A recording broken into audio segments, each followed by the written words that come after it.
ಎಲ್ಲರಿಗೂ ಸ್ಪರ್ಧಾ ಅಡ್ಡ ಯೂಟ್ಯೂಬ್ ಚಾನಲ್ಗೆ ಆತ್ಮೀಯವಾದಂತಹ ಸ್ವಾಗತ. ನಾನು ನಿಮ್ಮ ಪರಶುರಾಮ್. ಹಿಂದಿನ ವಿಡಿಯೋದಲ್ಲಿ ನಾವು ರಾಸಾಯನಿಕ ಸಮೀಕರಣ ಎಂದರೇನು, ರಾಸಾಯನಿಕ ಸಮೀಕರಣದ ವಿಧಗಳು, ರಾಸಾಯನಿಕ ಸಮೀಕರಣದಲ್ಲಿ ಯಾವ ಬದಲಾವಣೆ ಐತೆ ಅಂತ ನೋಡಿದ್ದೇವೆ. ಇವತ್ತೇನು ಮಾಡಿದ್ರೆ ರಾಸಾಯನಿಕ ಸಮೀಕರಣ ಸರಿದೂಗಿಸುವುದು.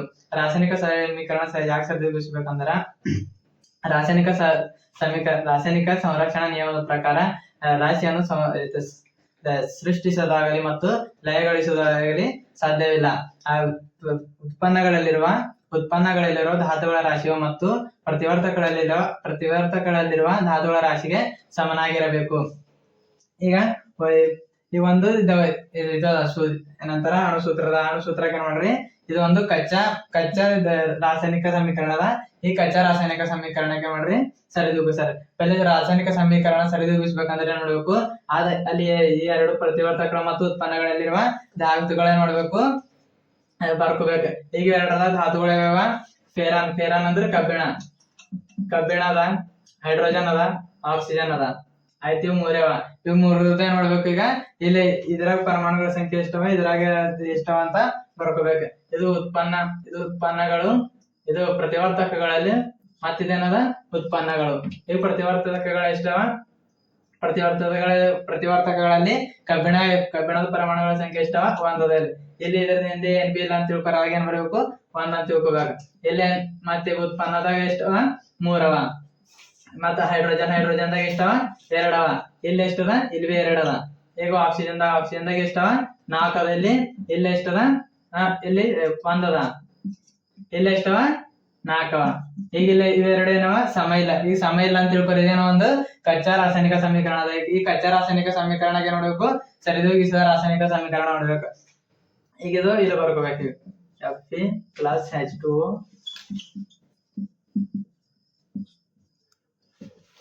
ಈಗ ಇದು ಈಗ ಆರಾಮಂದ ಸರಿದೂಗಿಸ್ಬೇಕು. ಈಗ ನಾಲ್ಕದ, ಇಲ್ಲ ಆಕ್ಸಿಜನ್ ಬೇರೆ ಏನ್ ಮಾಡ್ಬೇಕು, 4 ಮಾಡ್ಕೋಬೇಕು. ಈಗ 4 ಮಾಡ್ಕೋಬೇಕಂದ್ರೆ ಇಲ್ಲಿ ಎಷ್ಟು ಗುಣಿಸ್ಬೇಕು, ಇದಕ್ಕ 1 × 4 ಗುಣಿಸ್ಬೇಕು. ಈಗ ಆಕ್ಸಿಜನ್ದಾಗ 4 ಹಾಕ್ಬೇಕು, ಇಲ್ಲಿ 4 ಹಾಕ್ದೇವು. ಈಗ 4 ಹಾಕಿದ್ರೆ ಮತ್ತೆ ಇಲ್ಲಿ ಈಗ ಮತ್ತೆ ಎಷ್ಟಾಯ್ತು, ಈಗ ಹೈಡ್ರೋಜನ್ ಎಷ್ಟಾಯ್ತು, 4 × 2 8 ಆಯ್ತು. ಹೈಡ್ರೋಜನ್ದು 8 ಆಯ್ತು, ಪ್ರತಿವರ್ತಕಗಳದಾಗ ಹೈಡ್ರೋಜನ್ದು 8 ಆಯ್ತು. ಈಗ ಆಕ್ಸಿಜನ್ ಏನದು, ಇಲ್ಲಿ ಹಾಕದು, ಆಕ್ಸಿಜನ್ದಾಗ ಇಲ್ಲಿ ಹಾಕದು, ಆಕ್ಸಿಜನ್ ಏನದು ಸಮದು. ಈಗ ಮತ್ತೆ ನೆಕ್ಸ್ಟ್ ಅದು ಹೈಡ್ರೋಜನ್, ಇಲ್ಲಿ ಎಷ್ಟದು, 8 ಅದು, ಈಚಕ್ಕೆ ಎಷ್ಟದು, 2 ಅದು. ಈಗ ಇದಕ್ಕೆ ಏನ್ ಮಾಡ್ಬೇಕು, ಹೈಡ್ರೋಜನ್ 4 ಗುಣಕಾರ ಮಾಡ್ಬೇಕು. ಈ 4 ರಲ್ಲಿ ಎಷ್ಟಾಯ್ತು, 8 ಆಯ್ತು. ಇಲ್ಲೇ ಹೈಡ್ರೋಜನ್ ಹಿಂದೆ ಏನ್ ಹಾಕ್ಬೇಕು, 4 ಹಾಕ್ಬೇಕು. ಆಗೇನೈತಿದು, ಈಗ ಇಲ್ಲಿ 8 ಅದು, ಪ್ರತಿವರ್ತಕಗಳದಾಗ ಹೈಡ್ರೋಜನ್ 8 ಅದು, ಉತ್ಪನ್ನಗಳದಾಗ ಹೈಡ್ರೋಜನ್ ಎಷ್ಟದು, 8 ಅದು. ಈಗ ಮತ್ತೆ ಯಾವ್ದೊಂದು ಉಳಿತು, ಈಗ ಸರಿ, ಈಗ ಮತ್ತೊಂದು ಯಾವ್ದು ಧಾತು ಉಳಿತು, ಕಬ್ಬಿಣ ಉಳಿತು. ಇದಕ್ಕೆ ಪ್ರತಿವರ್ತಕಗಳಾದ ಕಬ್ಬಿಣ ಪರಮಾಣುಗಳ ಸಂಖ್ಯೆ ಎಷ್ಟವ, 1 ಅದ. ಇಲ್ಲಿ ಉತ್ಪನ್ನಗಳದಾಗ 3 ಅವ. ಅಸಲಿಂದ ಪ್ರತಿವರ್ತಕಗಳದಾಗ ಗುಣಾಕಾರ ಎಷ್ಟು ಮಾಡ್ಬೇಕು, 3 ಮಾಡ್ಬೇಕು. ಇದು ಗುಣಾಕಾರ 3 ಎಲ್ಲಿ ಇಡ್ಬೇಕು, ಈಗ ಇದು 3 ಎಲ್ಲಿ ಇಡ್ಬೇಕು, Fe ಇಂದ ಇಡಬೇಕು. ಈಗ 3Fe ಆಯ್ತು. ಇಲ್ಲಿ ಬಿ 3, ಈಗ 3 ಅಂದ್ಲೆ 3, ಇಲ್ಲಿ 8, ಇಲ್ಲಿ 4, ಇಲ್ಲಿ ಬಿ ಇದು ಸರಿದೂಗಿಸಿದ ರಾಸಾಯನಿಕ ಸಮೀಕರಣ. ಇಲ್ಲಿ 8, ಇದು 4. ಈಗ ಇಲ್ಲಿ ಬಿ 3 ಅದು, ಇಲ್ಲಿ ಬಿ 3 ಅದು, ಇಲ್ಲಿ ಬಿ 8 ಅದು, ಇಲ್ಲಿ ಬಿ 8 ಅದು, ಇಲ್ಲಿ ಬಿ 4 ಅದು, ಇಲ್ಲಿ ಬಿ 4 ಅದು. ಈಗ ಇದು ಒಂದು ಏನಾಯ್ತು, ಇದೊಂದು ರಾಸಾಯನಿಕ ಸಮೀಕರಣ ಏನಾಯ್ತು, ಇದು ಒಂದು ರಾಸಾಯನಿಕ ಸರಿದೂಗಿಸಿದ ಸಮೀಕರಣವಾಗಿದೆ. ಈಗ ಮುಂದೆ ರಾಸಾಯನಿಕ ಕ್ರಿಯೆಗಳ ವಿಧಗಳು. ರಾಸಾಯನಿಕ ಕ್ರಿಯೆಗಳ ವಿಧಗಳಲ್ಲಿ ಎಷ್ಟವ, 4 ಅವ. ಒಂದ್ಯಾವುದು ಸಂಯೋಗ ಕ್ರಿಯೆ, ವಿಭಜನ ಕ್ರಿಯೆ, ಸ್ಥಾನಪಲ್ಲಟ ಕ್ರಿಯೆ, ದ್ವಿಸ್ಥಾನಪಲ್ಲಟ ಕ್ರಿಯೆ. ಈಗ ಫಸ್ಟ್ ಏನ್ ನೋಡ್ರಿ, ಇದು ಸಂಯೋಗ ಕ್ರಿಯೆ ಅಂದ್ರೆ ಏನಂದ್ರ, 2 ಅಥವಾ 2ಕ್ಕಿಂತ ಹೆಚ್ಚು ವಸ್ತುಗಳು ಸೇರಿ ಸಂಯೋಗಗೊಂಡು ಒಂದೇ ಒಂದು ಉತ್ಪನ್ನವನ್ನು ಉಂಟು ಮಾಡಿದ್ರೆ ಅಂತಹ ಕ್ರಿಯೆಗಳನ್ನು ಏನಂತ ಕರೀತೀವಿ ಅಂದ್ರೆ ಸಂಯೋಗ ಕ್ರಿಯೆ. ಇಲ್ಲಿ ವಸ್ತುಗಳು ಅಂದ್ರೆ ಏನೇನು ಬರ್ತಾವ ಅಂದ್ರ, ಧಾತುಗಳು ಬರ್ತಾವ ಮತ್ತ ಸಂಯುಕ್ತಗಳು ಬರ್ತಾವ. ಈ ಧಾತುಗಳು ಮತ್ತು ಸಂಯುಕ್ತಗಳಿಗೆ ಎರಡಕ್ಕೇನಂತ ವಸ್ತು, ಇಲ್ಲಿ ವಸ್ತುಗಳು ಅಂತ ಬಳಸ್ಕೊಂಡಿದ್ದೇವೆ. 2 ಅಥವಾ 2ಕ್ಕಿಂತ ಹೆಚ್ಚು ವಸ್ತುಗಳು ಸೇರಿಕೊಂಡು ಅಥವಾ ಸಂಯೋಗಗೊಂಡು ಒಂದೇ ಒಂದು ಉತ್ಪನ್ನವಾದರೆ ಅಂತಹ ಕ್ರಿಯೆ ಯಾವ ಕ್ರಿಯೆ ಅಂತಂದ್ರ ಸಂಯೋಗ ಕ್ರಿಯೆ ಅಂತ. ಈ ಸಂಯೋಗ ಕ್ರಿಯೆಗೆ ಒಂದು ಉದಾಹರಣೆ ನೋಡೋದಾದ್ರ ಕಾರ್ಬನ್ ಪ್ಲಸ್ ಆಕ್ಸಿಜನ್ ಎರಡು ಕೂಡ್ಕೊಂಡು ಏನಾಯ್ತದ, ಕಾರ್ಬನ್ ಡೈಆಕ್ಸೈಡ್. ಇಲ್ಲಿ ಏನದ, ಎರಡು ಪ್ರತಿವರ್ತಕಗಳು, 2 ಅಥವಾ 2ಕ್ಕಿಂತ ಹೆಚ್ಚು, ಅವು ಎಷ್ಟೇ ಪ್ರತಿವರ್ತಕಗಳು ಇರ್ಲಾಕ ಇಲ್ಲಿ ವಸ್ತುಗಳು ಎಷ್ಟು ಇಲ್ಲಿ ಎರಡವ. ಎರಡು ಪ್ರತಿವರ್ತಕಗಳು, ಈ ಪ್ರತಿವರ್ತಕಗಳು ಇದು ಎರಡವ ಅಂತ ತಿಳ್ಕೊರಿ. ಇವೆರಡು ಸೇರಿ ಒಂದೇ ಒಂದು ಉತ್ಪನ್ನ ಮಾಡತ್ತಂತ ತಿಳ್ಕೊರಿ. ಆ ಕ್ರಿಯೆಗೆ ಏನಂತೇವ್, ಈ ಕ್ರಿಯೆಗೆ ಏನಂತೇವ್ ಅಂತಂದ್ರ ಸಂಯೋಗ ಕ್ರಿಯೆ ಅಂತೇವ್. ಸಂಯೋಗ ಕ್ರಿಯೆ ಅಂತೇವ್. ಇಲ್ಲಿ ಸಂಯೋಗ ಕ್ರಿಯೆ ಅಂದ್ರ ಎರಡು ಅಥವಾ ಎರಡಕ್ಕಿಂತ ಹೆಚ್ಚು ವಸ್ತುಗಳು ಸೇರಿಕೊಂಡು ಅಥವಾ ಸಂಯೋಗಗೊಂಡು ಒಂದೇ ಒಂದು ಉತ್ಪನ್ನವನ್ನು ಉಂಟು ಮಾಡಿದರೆ ಅಂತ ಕ್ರಿಯೆಯನ್ನು ಸಂಯೋಗ ಕ್ರಿಯೆ ಎನ್ನುತ್ತೇವೆ. ಉದಾಹರಣೆಗೆ carbon plus oxygen is equal to carbon dioxide.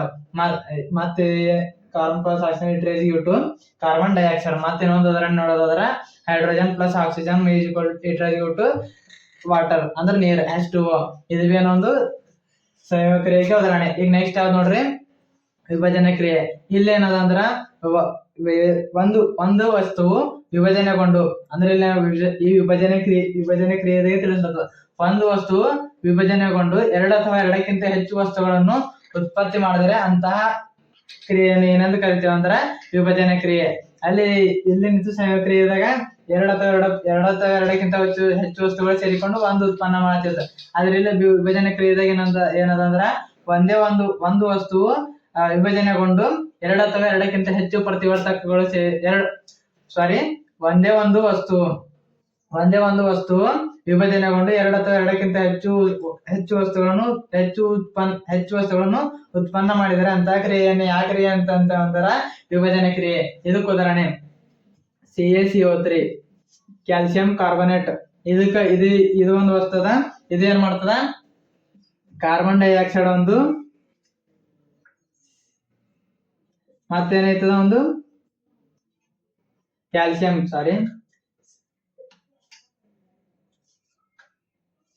Oxide ಒಂದ್ ಐತದ, ಮತ್ತೇನು ಕಾರ್ಬನ್ ಡೈಆಕ್ಸೈಡ್ ಒಂದ್ ಐತದ.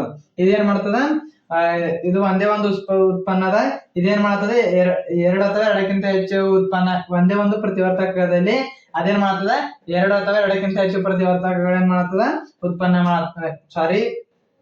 ಒಂದೇ ಒಂದು ಪ್ರತಿವರ್ತಕವಾದ ವಸ್ತುವು ಎರಡು ಅಥವಾ ಎರಡಕ್ಕಿಂತ ಹೆಚ್ಚು ವಸ್ತುಗಳನ್ನು ಉತ್ಪನ್ನ ಮಾಡಿದರೆ ಅಂತ ಕ್ರಿಯೆಯನ್ನು ಯಾವ ಕ್ರಿಯೆ ಅಂತ ಕರಿತೇವೆ ಅಂದ್ರೆ ಇಲ್ಲಿ ವಿಭಜನೆ ಕ್ರಿಯೆ ಅಂತೇವೆ.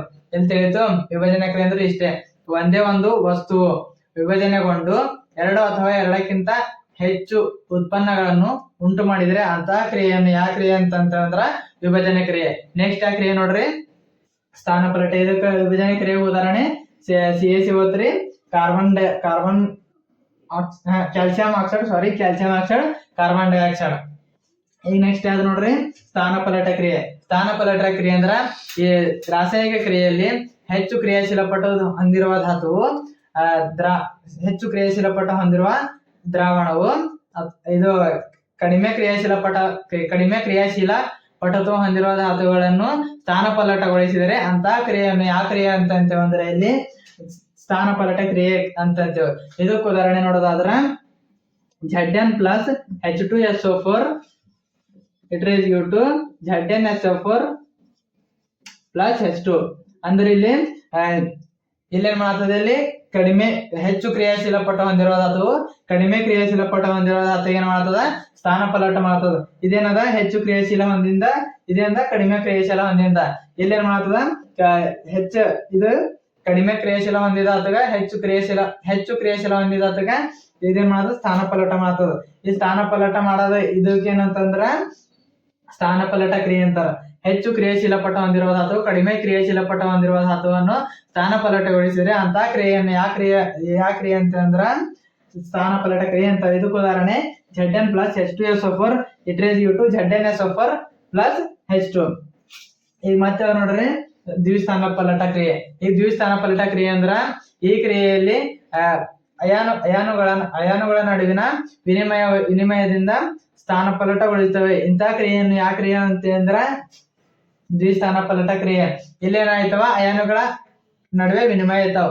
ಈ ಉದಾಹರಣೆ Na2SO4 plus BaCl2 it is equal to BaSO4 plus 2NaSl. ಅಂದ್ರೆ sodium sulphate plus barium chloride plus nitrogen chloride.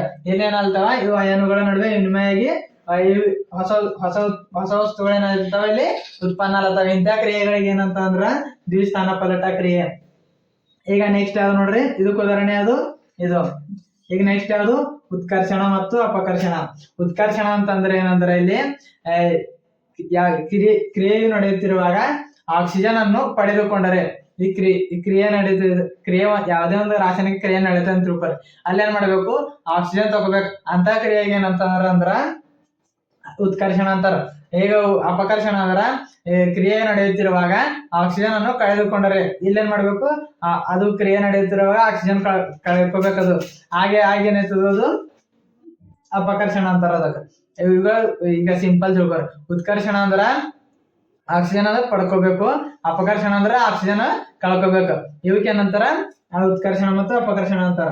Redox ಅಂದ್ರೆ ಏನಂತಾರ ಅಂದ್ರ ಈಗ ಉತ್ಕರ್ಷಣ ಆಯ್ತು, ಅಪಕರ್ಷಣ ಆಯ್ತು. ನೆಕ್ಸ್ಟ್ ಯಾವುದು ರೆಡಾಕ್ಸ್. ರೆಡಾಕ್ಸ್ ಅಂದ್ರ ಉತ್ಕರ್ಷಣ ಮತ್ತು ಅಪಕರ್ಷಣಗಳು ಒಟ್ಟಿಗೆ ನಡೆದಾಗ ಆ ಕ್ರಿಯೆಯನ್ನು ಏನಂತ ಕರೀತಾರೆ ಅಂದ್ರ ರೆಡಾಕ್ಸ್ ಕ್ರಿಯೆ. ಅಂದ್ರೆ ಆಕ್ಸಿಜನ್ ಪಡ್ಕೋಬೇಕು, ಆಕ್ಸಿಜನ್ ಕಳ್ಕೋಬೇಕು, ಇವೆರಡು ಒಟ್ಟಿಗೆ ನಡೆದ ಆ ಕ್ರಿಯೆ ನೋಡಬೇಕು, ಒಟ್ಟಿಗೆ ನಡಿಬೇಕು. ಆ ಕ್ರಿಯೆಗೆ ಏನಂತಾರ ಅಂದ್ರ ರೆಡಾಕ್ಸ್ ಕ್ರಿಯೆ. ಇಲ್ಲೇ ಒಂದು ರೆಡಾಕ್ಸ್ ಕ್ರಿಯೆ ಅದ. ಇದರ ಉತ್ಕರ್ಷಣ ಯಾವ್ದು ನಡೆಯತದ, ಅಪಕರ್ಷಣ ಯಾವ್ದು ನಡೆಯತದ ಅಂತ ತಿಳ್ಕೊಬಾರ್ದು. ಇಲ್ಲ ತಾಮ್ರದ ಆಕ್ಸೈಡ್, ಹೈಡ್ರೋಜನ್, ತಾಮ್ರ ಮತ್ತು ನೀರು. ಇಲ್ಲೇನ್ ಮಾಡ್ತದ, ಹೈಡ್ರೋಜನ್ ಏನ್ ಮಾಡ್ತದ, ನೀರ್ ಇದು ಆಕ್ಸಿಜನ್ ಪಡ್ಕೊಳತ್ತದ. ಸಾರಿ, ಇಲ್ಲ ಹೈಡ್ರೋಜನ್ ಏನ್ ಮಾಡ್ತದ, ಆಕ್ಸಿಜನ್ ಪಡ್ಕೊಳತ್ತದ. ಅದ್ರ ಕಡೆ ಇದಕ್ಕೆ ಏನಂತಾರ ಉತ್ಕರ್ಷಣ. ಈಗ ತಾಮ್ರ ಏನ್ ಮಾಡ್ತದ, ಆಕ್ಸಿಜನ್ ಏನ್ ಮಾಡ್ತದ, ಕಳ್ಕೊಳತ್ತದ. ತಾಮ್ರ ಆಕ್ಸಿಜನ್ ಕಳ್ಕೊಳ್ಳೋ ಕಡೆಯಿಂದ ಇದಕ್ಕೆ ಏನಂತಾರ ಅಪಕರ್ಷಣ. ಒಂದ್ ವೇಳೆ ಆಕ್ಸಿಜನ್ ಪಡೆದುಕೊಂಡು ತಂದ್ರ ಉತ್ಕರ್ಷಣ, ಆಕ್ಸಿಜನ್ ಕಳ್ಕೊತಂದ್ರ ಅಪಕರ್ಷಣ. ಇಷ್ಟ ನೆನಪಿಕೋಬೇಕು, ಇಲ್ಲ ಅಂತ ತಲೆ ಕೆಡಿಸ್ಕೋಬಾರ್ದು. ಈಗ ಮತ್ತು ಒಂದ್ ವೇಳೆ ಉತ್ಕರ್ಷಣ ಮತ್ತು ಅಪಕರ್ಷಣಗಳು ಈ ಕ್ರಿಯೆಗಳು ಒಟ್ಟಿಗೆ ನಡೆದಾಗ ಆ ಕ್ರಿಯೆಯನ್ನ ಏನೆಂದು ಕರೀತಾರೆ ಅಂದ್ರ ರೆಡಾಕ್ಸ್ ಕ್ರಿಯೆ ಅಂತಾರ. ಇಷ್ಟ ಆಯ್ತು. ಈಗ ನೆಕ್ಸ್ಟ್ ಯಾವುದು ಸಂಸರಣ.